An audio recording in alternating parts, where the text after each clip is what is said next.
Monsieur le Président du Conseil supérieur du notariat, Mesdames, Messieurs les présidents, Mesdames, Messieurs les hautes personnalités, chers maîtres, chers étudiants, cher Thierry, cher Alexandre, c'est un immense honneur, mais aussi un redoutable privilège qui m'est accordé ce soir de clore ces 3 riches journées du 118e Congrès des notaires de France. Alors il est un usage universitaire auquel j'aurais dû sacrifier et qui consiste à définir, quand on commence, les termes du sujet, mais d'emblée, je dois dire mon embarras parce que qu'est-ce qu'au fond que l'ingénierie notariale? Alors, comme on est sur ces terres, je me permets d'emprunter à Marcel Pagnol une formule dont il usa un jour où l'on inaugurait un lycée à son nom. C'était dans le quartier Saint-Loup, et on lui demandait de livrer une définition de Marseille. Alors il était embarrassé, il a d'abord botté en touche en disant que la réponse, il l'avait donnée dans ses pièces de théâtre, dans ses films, dans ses romans, mais parce que son interlocuteur insistait, il finit par ajouter « Marseille, c'est une ville qui ne ressemble à aucune autre ». Ne pourrait-on pas dire la même chose de cette 118e édition, celle d'un congrès qui, dans son organisation comme par son thème, ne ressemble à aucun autre? Dans son organisation d'abord, puisque Thierry Delsal a voulu que la première journée du congrès fût entièrement consacrée à des masterclass, pilotées par les membres de l'équipe autour de 4 parcours. C'était presque des petits congrès, des mini-congrès dans le congrès. C'était un pari osé, je me rappelle qu'on en ait beaucoup discuté. C'était un pari surtout gagnant, si l'on en juge par l'engouement qu'ont suscité ces formations. Bravo Thierry.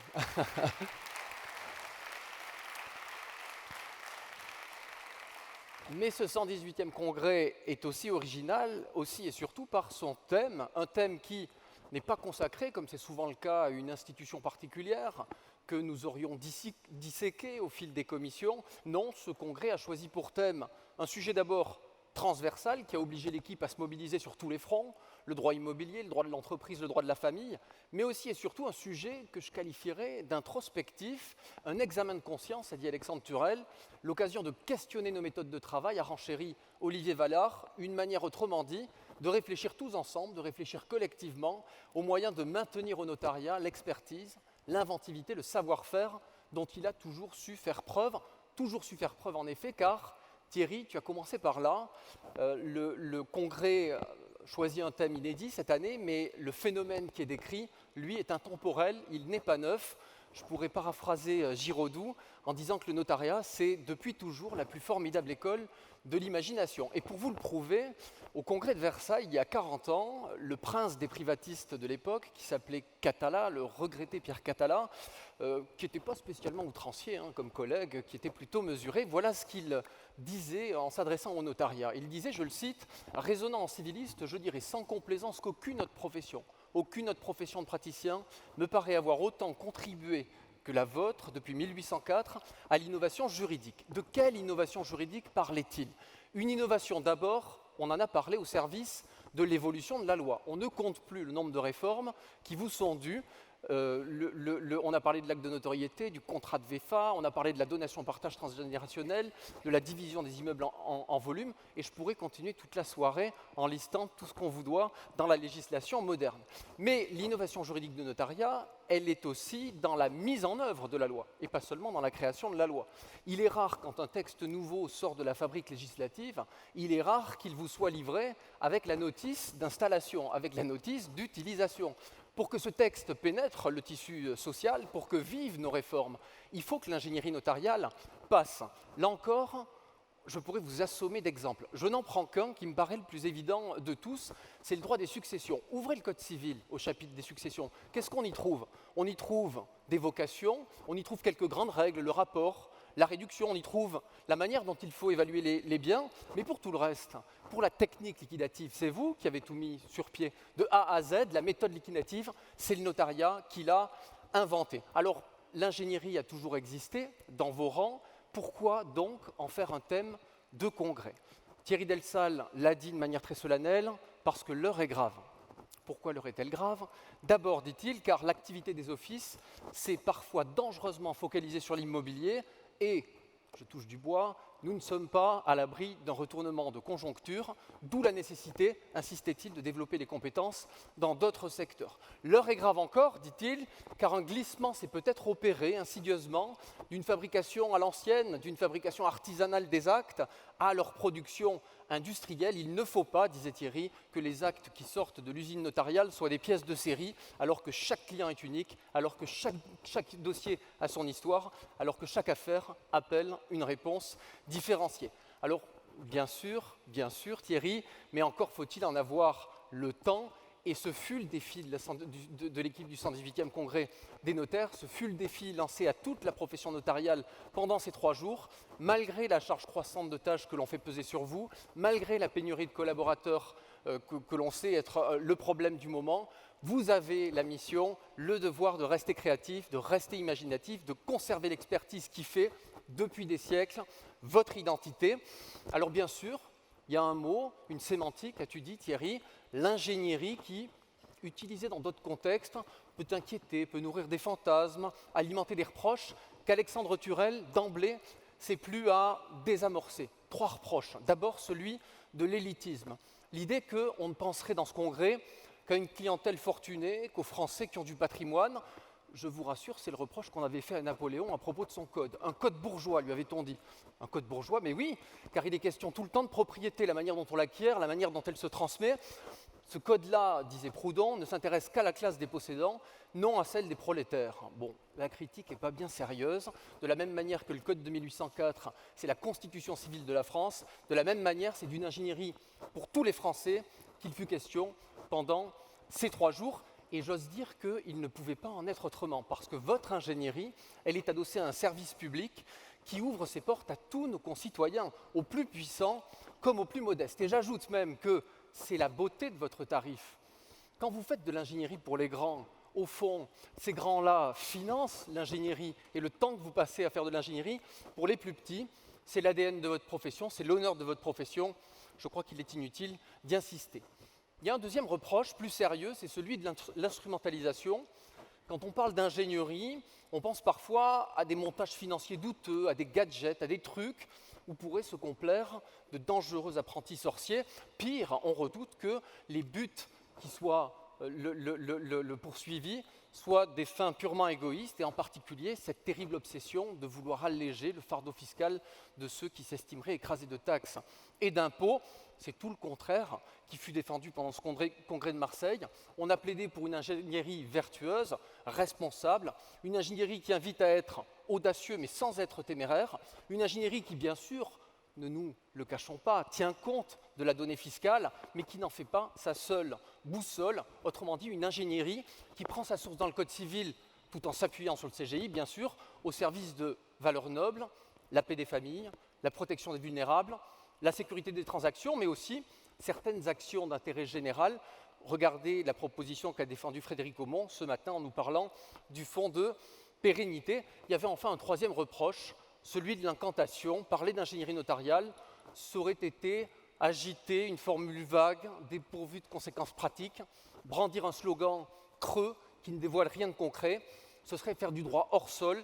Je crois que les 13 propositions défendues pendant ces 2 journées vous ont convaincu du contraire, et c'est justement de ces choses très pratiques dont je vais faire maintenant le bilan, et je vous propose de le faire autour, au fond, des 3 objectifs autour desquels on peut réunir ces 13 propositions. J'ai l'impression qu'il y a 3 grandes idées. David Ambrosiano hier disait, et vous livrez 4 clés de vie. Le Congrès vous dévoile les 3 commandements de l'ingénieur notarial: des clients mieux conseillés, des actes mieux ajustés et des missions renouvelées. Des clients mieux conseillés, ce fut le premier aspect de vos travaux. J'ose dire que c'est l'aspect le plus essentiel, qu'on pourrait presque appeler la réhabilitation du devoir de conseil. Je m'explique. Réhabilitation parce que, quand on lit aujourd'hui la littérature juridique, on a l'impression que le devoir de conseil est devenu le parent pauvre de vos missions. Parent pauvre, d'abord, parce que écrasé en quelque sorte par l'authenticité, dont le conseil resterait dans l'ombre, dont le conseil ne serait qu'un vague appendice. Vous savez que c'est complètement faux. La Cour de cassation nous dit que votre conseil est dû, même quand il n'y a pas d'acte authentique à la clé. Parent pauvre encore parce que, le devoir de conseil, au fond, ne serait pas propre au notariat, il serait commun à tous les professionnels du droit. C'est une grave erreur à nouveau, a-t-on besoin de le dire? Votre devoir de conseil est à nul autre pareil, car il est dû à toutes les parties. C'est un devoir de conseil au pluriel, impartial, qui est au cœur d'ailleurs de votre nouvelle raison d'être. Et puis parent pauvre, enfin, parce que le devoir de conseil souvent est abordé sous un angle uniquement pathologique, uniquement de responsabilité. On parle couramment d'ailleurs de la reconnaissance de conseil donné, un peu comme si le conseil était purement défensif, joué comme un bouclier sous lequel on s'abrite pour se protéger d'une action ultérieure, plutôt que comme un service dû à titre principal. C'est sur ce point que le 118e Congrès des notaires livre une rupture, un changement de paradigme. Alexandre a dit une révolution culturelle qui consiste à replacer le conseil et l'écoute au cœur de notre mission, et c'est en réalité une évolution indispensable. Pourquoi? Et parce que le temps est révolu, où il n'existait en France qu'un régime d'incapacité, qu'un mode de conjugalité, qu'une manière de divorcer. Le temps est révolu en France où les contrats immobiliers se comptaient sur les doigts d'une main, où les démembrements de la propriété étaient limités par la loi, ou encore le temps où les sociétés se distribuent entre quelques grands modèles identifiés. Bien au contraire, le droit contemporain a diversifié les modèles juridiques à la disposition de vos clients, il a multiplié les régimes de protection, il a multiplié les formes d'union et de désunion, multiplié les outils de transmission, d'exploitation, de division de l'immeuble, multiplié encore les structures sociétaires. Et toute cette diversité d'institutions, certes, est une richesse, mais en réalité est un terrible labyrinthe pour le non-initié. Et voilà pourquoi il était décisif que le Congrès remette le conseil du notaire au cœur du réacteur. Maître Ripart, tout à l'heure, employait une belle formule, replace la profession au cœur de la cité. Alors vous pouviez vous arrêter là, vous ne l'avez pas fait, tout en replaçant le devoir de conseil au devant de la scène, vous vous êtes demandé s'il pouvait être amélioré. Vous l'avez cru, vous l'avez suggéré, dans deux sens. D'une part, étendre le domaine du conseil, d'autre part, en densifier le contenu. Étendre le domaine du conseil, vous l'avez proposé dans des cas où, malheureusement, les Français s'apprêtent à s'engager lourdement, de manière grave, sans pour autant avoir reçu la moindre lumière d'un professionnel. Vous avez pointé deux carences de ce type et avez proposé d'y parer avec à chaque fois un antidote assez spectaculaire, avouons-le. En droit de la famille, d'abord, vous êtes parti du constat que l'immense majorité des Français mariés sous le régime légal n'en connaissaient pas le fonctionnement. Alors, soit dit en passant, est-ce qu'on peut vraiment les blâmer d'ignorer, par exemple, que les revenus d'un bien propre sont des biens communs, autrement dit que les loyers d'un immeuble propre qu'on investirait dans la réfection de la toiture ouvrent droit à récompense? Je ne suis pas bien sûr que ces subtilités ils soient coupables de les ignorer. Mais passons, parce que vous avez dit, ce n'est pas simplement les points de détail que les Français ignorent, ce sont les grandes lignes. Ils découvrent souvent, ce sont vos mots, ils découvrent souvent leur régime, non lors du mariage, mais à sa dissolution. Qu'à cela ne tienne, Marjorie Grand a proposé quelque chose de révolutionnaire. Elle a défendu l'idée d'une visite obligatoire des Français sur le point de convoler, afin que le notaire les éclaire sur le champ des possibles. Le deuxième exemple, plus spectaculaire encore, il intervient en droit immobilier. La première commission, par la voix d'Olivier Vallard, nous a alarmés sur la situation de ces vendeurs pris au piège d'offres un peu trop vite acceptées. La faute en revient entièrement à l'article 1583 du Code civil qui a voulu qu'on vende les immeubles dans ce pays comme l'on vend du bétail dans les foires aux bestiaux, c'est-à-dire en se tapant dans la main. La Cour de cassation dit en effet qu'un bon pour accord, trois mots, bon pour accord, apposé sur une offre émanant du premier acheteur venu, suffit à sceller la vente. Vous avez prouvé l'insécurité juridique qui en résultait et vous avez montré également que le consentement du vendeur comme le consentement de l'acheteur ne sont véritablement mûrs que lorsqu'un notaire a instruit le dossier, que lorsqu'un notaire a délivré ses conseils aux parties, que lorsqu'un projet d'acte a pu être établi sur la foi duquel vendeur et acheteur pourront, en conscience, prendre leur décision de s'engager ou de ne pas s'engager. Bref, c'était la proposition choc hier après-midi, solenniser la vente d'immeubles, ça ne pouvait pas laisser la salle de marbre. Est-ce un vœu corporatiste? Pierre-Jean Messant, dans un vibrant plaidoyer, nous a dit que non, et je crois qu'il a raison. Faudra-t-il, s'inquiétait un notaire de Bordeaux, faudra-t-il alors des procurations notariées? Ben oui, il faudra des procurations notariées, mais ça pourra mettre fin à ce maillon faible de l'authenticité qui est aujourd'hui la procuration sous seing privé. Alors, pour que les clients soient mieux conseillés, vous avez souhaité étendre le périmètre du conseil, on vient d'en parler. Vous avez aussi souhaité densifier ce conseil, le personnaliser pour qu'il atteigne mieux sa cible. C'est à quoi d'abord s'est employé Laure Pasquier-Mignot.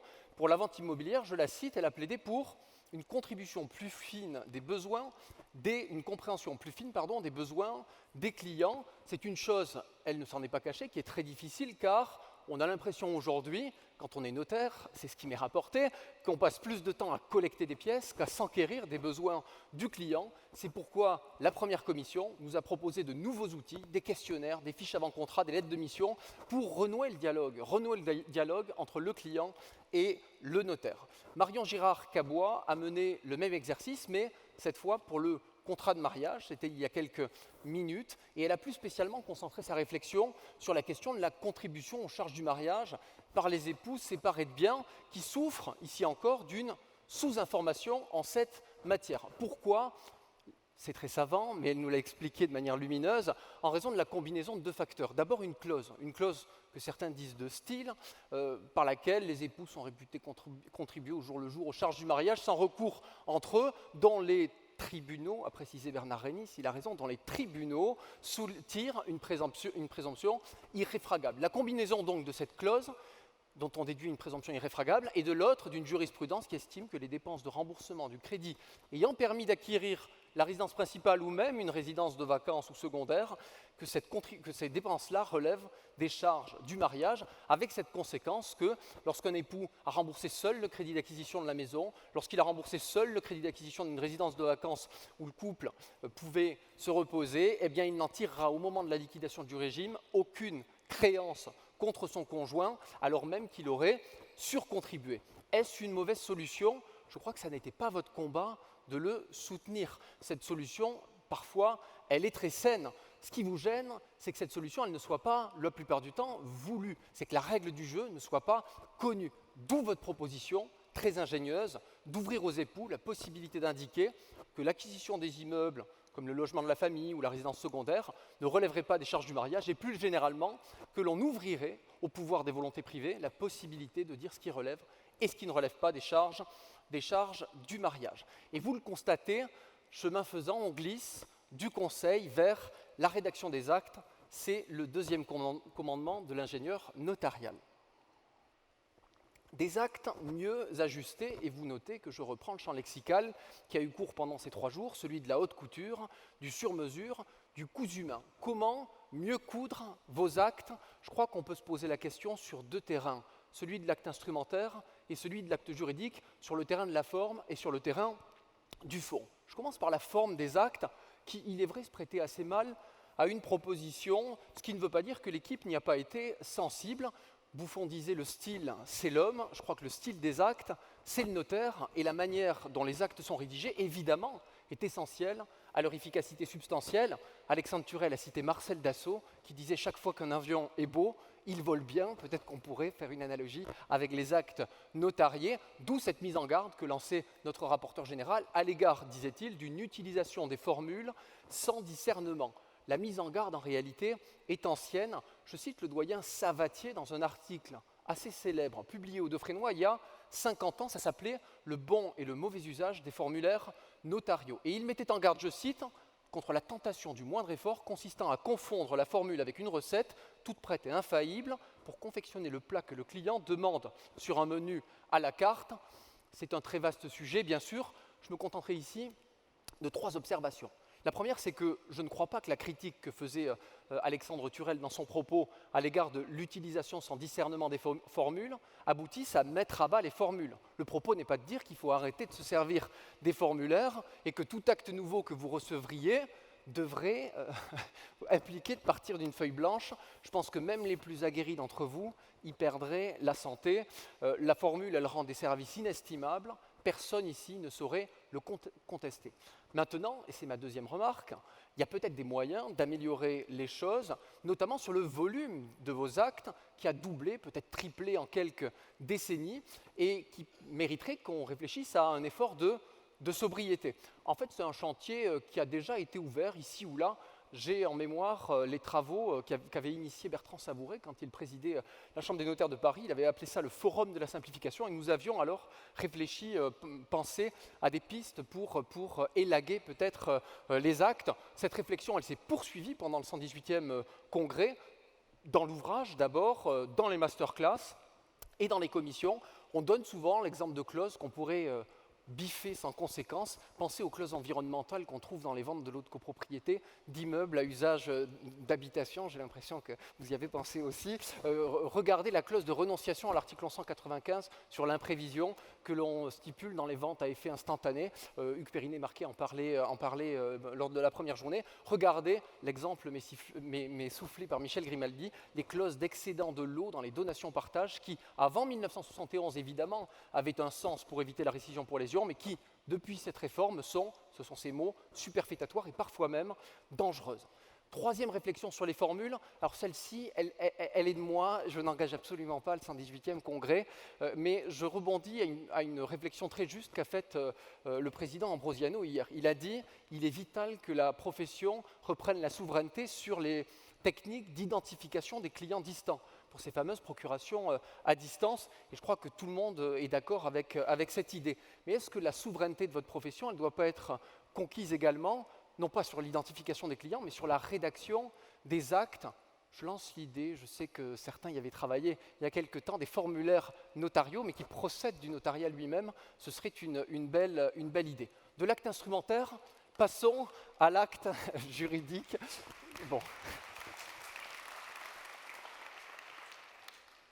De l'acte instrumentaire, passons à l'acte juridique, de la forme au fond. C'est sur le fond précisément que vos propositions ont porté. Vous avez cherché à abattre les obstacles qui, en législation ou en jurisprudence, vous empêchent, sans raison légitime, de déployer votre ingénierie, l'ingénierie que vous aimeriez injecter dans les actes au service des clients. Et vous l'avez fait autour de deux mots d'ordre, le réalisme et la cohérence. Je commence par le réalisme, qui est à l'origine de deux propositions.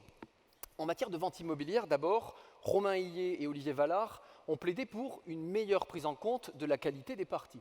Est-il normal, se demandait-il, est-il normal qu'un bailleur social qui achète sur plan un immeuble tout entier en VFA soit soumis aux règles du secteur protégé comme l'est un couple qui fait l'acquisition de sa vie sur plan d'un appartement? Il est évident que non. Est-il normal qu'on prive ce bailleur social de la possibilité de faire une promesse de VFA, de définir librement l'échelonnement des paiements? Tout ça n'a pas de sens. Vous avez eu raison de proposer d'être plus réaliste dans l'approche des parties. Vous avez déployé cette idée sur d'autres terrains. Est-il normal qu'on impose les mêmes diligences aux vendeurs d'un terrain professionnel et non professionnel dans la recherche qu'il doit mener des installations classées qui auraient été exploitées par le passé sur le terrain vendu? De même, vous vous êtes demandé au plan de la garantie des vices cachés s'il était normal de maltraiter le bricoleur du dimanche. Peut-être y en a-t-il parmi vous pour avoir eu l'idée de ce vœu, le bricoleur du dimanche avec la même dureté que le marchand de biens dans le maniement de ces clauses exonératoires. Ça n'est pas réaliste et vous avez eu raison de le souligner. Le second vœu, inspiré de réalisme, touche à la dévolution successorale. Il prend acte de l'allongement de la durée de l'espérance de vie. On a gagné, disait Jean Viard à l'instant, 200 000 heures d'espérance de vie. Alors c'est vrai que dit comme ça, c'est vertigineux, 200 000 heures d'espérance de vie, avec la conséquence qu'on hérite de plus en plus tard, à un âge où, après tout, on souhaite moins recueillir que transmettre, à un âge où l'on aimerait pouvoir orienter, fût-ce en partie, le cours de la succession vers la génération suivante. Or aujourd'hui, la chose n'est pas permise, soit on renonce à tout, soit on accepte tout, mais on ne peut pas exercer l'option uniquement pour tel bien ou pour tel quote-part. Il n'y a pas de demi-mesure dans le système successoral français. C'est à prendre ou c'est à laisser, et c'est là-dessus que vous proposez de revenir. Marjorie Grand a plaidé pour créer une entorse à l'indivisibilité de l'option en ce domaine qui permettrait le passage des biens entre les mains des jeunes générations. Il y a eu un second mot d'ordre dans cette quête d'actes mieux adaptés aux besoins des parties, c'est la revendication d'une plus grande cohérence. Hubert Broz s'est demandé notamment si les différences de régime observées aujourd'hui entre la SARL et la SAS s'expliquaient encore. Est-il normal, disait-il, que la SAS soit prisonnière d'une présidence unique, là où la SARL admet des co-gérants? Est-il rationnel, ajoute-t-il, que le gérant de la SARL soit nécessairement une personne physique, là où le président de la SAS peut être une personne morale? Et est-il audible, terminait-il, que les régimes sociaux et fiscaux divergent aussi massivement dans la SAS et la SARL pour un projet entrepreneurial qui sera foncièrement le même. Tout ça n'est pas cohérent. Alors on a vu le match annoncé avec des grandes boxes entre la SARL et la SA. La deuxième commission n'a finalement pas choisi de vainqueur. Elle s'est placée au-dessus de la mêlée et a préféré faire émerger un nouveau produit, un nouveau champion, la société libre. Alors il s'en est suivi une querelle entre les Uber. Uber Fabre a dit « mais il y a déjà 6 formes de sociétés commerciales, vous en proposez une 7e », à quoi Uber Bros a répondu « le temps fera son œuvre, cette société libre, par sa souplesse, peut-être éclipsera d'autres modèles moins modernes ». Dans le même esprit de chasse aux incohérences, Frédéric Aumont a dénoncé un anachronisme, c'est le traitement différencié des droits sociaux négociables et des droits sociaux non négociables en droit patrimonial de la famille. Alors différence qui, lorsqu'elle fut faite en droit français, était tout à fait compréhensible en un temps où les droits négociables composaient le capital de vastes compagnies. Mais une différence qui est devenue beaucoup moins pertinente depuis que la SAS est apparue et depuis qu'elle peut, à l'instar d'une SARL, être le support d'une entreprise familiale et par le jeu de clauses d'agrément peut intégrer un fort degré d'intuitu personae, d'où la proposition de reconsidérer le clivage entre les droits sociaux cotés et ceux qui ne le sont pas, et d'appliquer à tous les titres non cotés un régime uniformisé, qu'il soit négociable ou qu'il ne soit pas négociable. Ce régime uniformisé, vous l'avez taillé autour des 3 grands principes suivants. Premièrement, application de la distinction du titre et de la finance à tous ces titres-là. Deuxièmement, application de l'article 1424 à tous ces titres-là. Et puis troisièmement, c'est la chose dont on a le plus discuté ensemble pendant ces 2 années, abrogation, plutôt qu'extension à tous ces titres, abrogation pour tous de l'article 1832-2 du Code civil. Je parle d'hésitation parce que, en effet, la protection est moindre. De ce fait, la protection est moindre du conjoint qui se trouve privé du droit de revendiquer le titre d'associé et donc d'influer sur la gestion sociale qui sera exclusivement aux mains de son époux apporteur. Mais vous l'observiez, après tout, aujourd'hui, un époux peut investir du numéraire commun dans des emplois tout aussi dangereux pour le couple qu'un apport en société sans que son conjoint ait voix au chapitre, et surtout vous notiez les effets pervers que ce texte aujourd'hui déploie comme instrument de chantage au moment du divorce.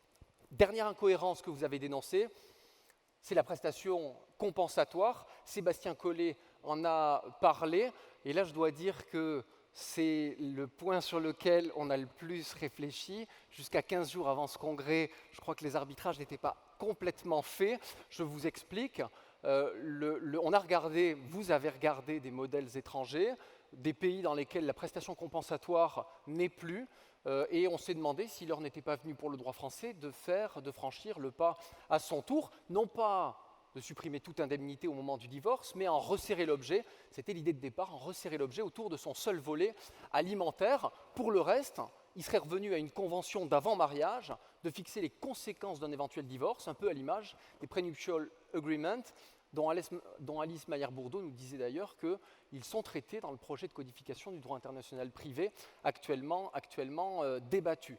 Pourquoi est-ce que vous n'êtes pas allé aussi loin? Je ne crois pas trahir vos idées en disant que sans doute la mesure aurait eu d'immenses avantages, offrir une plus grande prévisibilité aux époux, mais vous avez craint qu'elle n'affaiblisse la protection que le mariage doit offrir à chaque époux, et en creux que cette proposition n'affaiblisse le mariage lui-même. Et puis, on s'est dit que c'est un modèle qui peut certes convenir à des gens qui s'unissent à un certain âge, peut-être qui se remarient d'ailleurs, parce qu'alors, leur situation professionnelle est faite, ils ont une visibilité sur l'état actuel et sur l'état futur de leur patrimoine, et donc on peut les créditer de la possibilité d'anticiper un prochain divorce. Mais pour les jeunes époux, ceux qui convolent au printemps de leur vie professionnelle et sentimentale, ils auront bien des peines à anticiper de telles choses. Pour eux, la réalité du divorce ne sera connue qu'au moment du divorce. Alors vous avez été humble en limitant le vœu à une moindre mesure, qui néanmoins a été plébiscitée par la salle, celle de subordonner, pour en finir avec l'impressionnisme judiciaire actuel, de subordonner la fixation judiciaire de la prestation compensatoire au fait que le juge ait en main un état liquidatif. Ça paraît tomber sous le sens, mais en regardant la pratique judiciaire actuelle, on a l'impression que le bon sens n'est pas absolument partagé partout. Il me reste à vous parler du 3e commandement de l'ingénieur notarial qui touche aux missions renouvelées. Vous avez proposé de déployer le notariat sur des terres nouvelles. C'était le dernier axe de vos réflexions. D'emblée, je dis que la chose ne peut plus nous surprendre aujourd'hui puisque l'engorgement des tribunaux, on en a parlé, Bernard Beignet en a parlé tout à l'heure d'ailleurs, l'engorgement des tribunaux a fait que l'État vous a confié de plus en plus de missions nouvelles à mesure que le juge voyait reculer ses missions de juridiction gracieuse. On a parlé des changements de régime matrimoniaux, on aurait pu parler du divorce sans juge ou encore de l'envoi en possession. Et j'ajoute que c'est désormais dans leur office historique contentieux que l'État aimerait décharger les juges, les soulager, et on commence à parler de vous confier des nouvelles missions, y compris dans cette sphère-là, avec la conciliation, la médiation, pourquoi pas l'arbitrage notarial demain. Je n'en dis pas plus, Marie-Florence Zampiro-Bouquemont nous a dit que ce serait le sujet de la prochaine assemblée de liaison. Pour votre part, au titre de ces nouvelles missions, vous vous êtes demandé si l'ingénierie du notariat ne lui permettait pas d'étendre son expertise dans des secteurs privés, dans des secteurs qui aujourd'hui sont occupés par d'autres professionnels. Voilà les 3 pistes ébauchées. La première, c'est le family office, dont on s'est demandé quelle était la bonne traduction française. Je vous propose de parler de conseil patrimonial. Alexandre Turel et Thierry Delsal nous ont dit que ça existait depuis le XIIIe siècle dans le notariat. Bertrand Savouré y a consacré une masterclass hier. Le mieux, c'est de laisser parler ceux qui en font. Voilà ce que vous disiez, messieurs. C'est l'idée d'un accompagnement stratégique et global de vos clients qui intégrerait dans une seule et même réflexion patrimoniale les données juridiques et fiscales, vous le faites déjà, mais aussi désormais des considérations financières, économiques et comptables, quitte à ce que le notaire se transforme en chef d'orchestre d'une nuée de professionnels dont il coordonnerait les missions. La deuxième piste pour ces missions renouvelées, elle a été tracée par Sophie Thibert-Bellamant, qui a défendu l'idée d'un certificat de conformité juridique et éthique que le notaire, parmi d'autres professionnels, pourrait délivrer. Alors de quoi s'agit-il? Un certificat, nous dit-elle, qui pourrait attester d'abord de la régularité juridique de la société, régularité de sa constitution, de la nomination des mandataires sociaux, de l'étendue de leur pouvoir, de la bonne tenue des registres sociaux, mais pas seulement. Elle a dit aussi régularité de l'implication, le mot est large, de son implication éthique, de l'implication éthique de l'entreprise. Y a-t-il ou non une charte qui régit ces sujets-là dans l'entreprise? Et où en est l'entreprise dans le respect des éventuels engagements RSE qu'elle a pris? On aurait pu dire que c'est des questions qui restent très théoriques. On écoutait en première journée de ce congrès Mathias Vichra, qui témoignait de son expérience de secrétaire général de Danone, et il nous disait que le taux d'intérêt auquel s'endette Danone variait pendant la durée d'un crédit en fonction du degré de respect des engagements RSE. Donc on voit que c'est un outil éminemment pratique. Alors Maître Dubuisson a trouvé que ça évoquait un peu trop la froideur de l'armée romaine et que ça ne correspondait pas vraiment à la mentalité des Gaulois échevelés que nous sommes.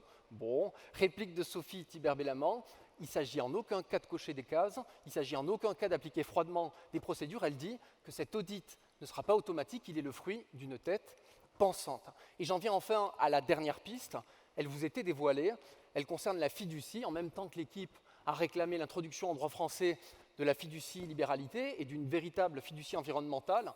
L'équipe a dit que le notaire pourrait endosser un nouveau rôle, celui de fiduciaire, aux côtés des professionnels qui font déjà ce métier, aux côtés des banques, donc, aux côtés des entreprises d'assurance, aux côtés des avocats. Romain Hillet a dit que la proposition tombait sous le sceau de l'évidence. Une évidence d'abord, et ça a été dit par Maître Nourissa à l'instant, une évidence sémantique. Fiducie, du latin fiducia, la confiance, mais qui inspire plus confiance pour être propriétaire de la richesse d'autrui que le notaire? Et puis une évidence statutaire, c'est Romain Hillet qui en a parlé, vous avez déjà tous les outils d'un fiduciaire, vous avez déjà un système de couverture de la restitution des fonds déposés entre vos mains par vos clients. J'ai trop parlé, il faut conclure. Je vais dire 2 mots pour conclure sur un registre peut-être un peu plus personnel. Le premier mot, ce sera pour rappeler l'importance de la formation. Je crois que c'est un enjeu sous-jacent à ce congrès. L'ingénierie notariale, elle passe par la connaissance, elle passe par le savoir. C'est pourquoi Thierry Delsal a eu l'idée d'organiser la première journée du congrès consacrée à de la formation. Ça a été rappelé à très juste titre par maître Sophie Sabot-Barcet lors de l'ouverture du congrès. La formation, c'est un enjeu capital pour vous, pour vos collaborateurs. Alors, le ciel s'est un peu assombri hier quand on a parlé du nouveau décret relatif au diplôme d'études supérieures du notariat, et c'est alors qu'il a été question des intellectuels assis et de ceux qui sont capables de tout, de ceux qui sont capables de rien. J'ai aucun esprit polémique. Je ne crois pas que les professeurs de droit soient capables de tout, et je ne pense pas non plus qu'ils soient capables de rien. Je suis capable de vous dire en tout cas que les liens entre l'université et le notariat, ils sont très anciens, qu'il y a des liens d'estime réciproques fondés sur le respect de leur identité respective, et que l'identité des professeurs de droit, c'est justement d'être indépendants, et j'ai la faiblesse de croire que c'est pour ça que le notariat nous aime bien, et réciproquement. Alors je suis un indéfectible optimiste, je suis certain que dans les semaines qui viennent, quand les conditions en seront réunies, ces deux vieux amis parviendront sur ce sujet à renouer un dialogue serein. Le deuxième mot,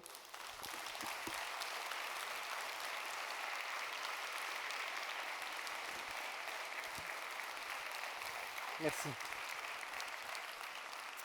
Le deuxième mot, et j'ai vraiment terminé, c'est des remerciements.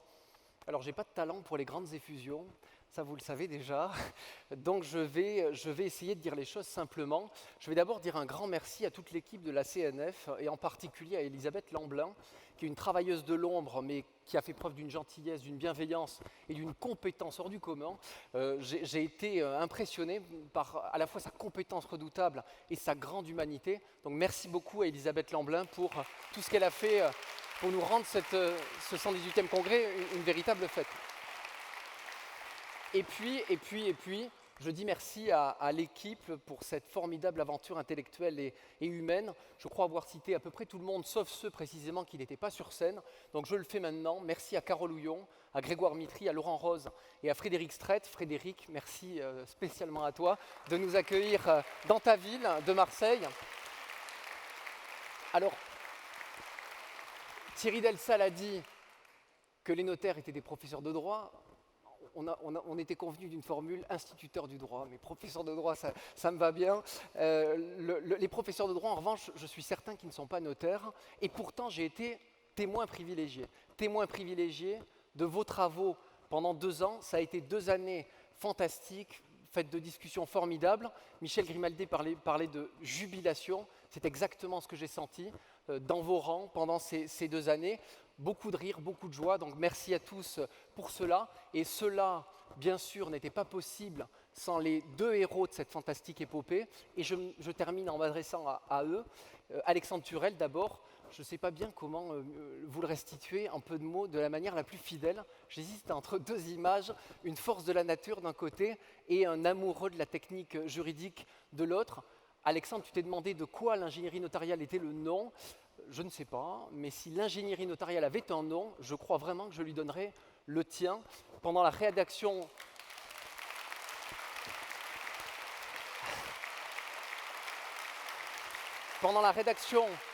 de l'ouvrage, pendant la préparation des vœux, j'ai jamais vu l'équipe s'inquiéter, mais parce que tu étais là, c'est une sorte de force tranquille qui vous rassure. Tout le monde t'a suivi les yeux fermés. On disait que rien de grave ne pouvait arriver parce qu'Alexandre était là, et j'ai trouvé ça assez spectaculaire. Et puis, il y a le capitaine du navire, celui qui a fixé le cap, Thierry Delsal, à qui Fabrice Lucchini a trouvé une ressemblance avec le duc de Bourgogne. Je vois pas bien, mais que dire de lui? Ce qui m'a frappé d'emblée, c'est qu'on avait affaire à un homme qui était épouvanté par la routine. Quelqu'un qui ne fait pas du conformisme à tout craint l'une de ses vertus cardinales. Bref, un homme indépendant, un homme qui aime profondément son métier alors qu'il est sur le point de le quitter, un homme qui a une idée de son métier, qui lui a donné un sens, et c'est le sens qu'il donne à son métier dont il a voulu faire l'objet de ce 118e congrès. Thierry, merci beaucoup. Ce congrès n'aurait pas vu le jour sans toi. Merci beaucoup de ta confiance.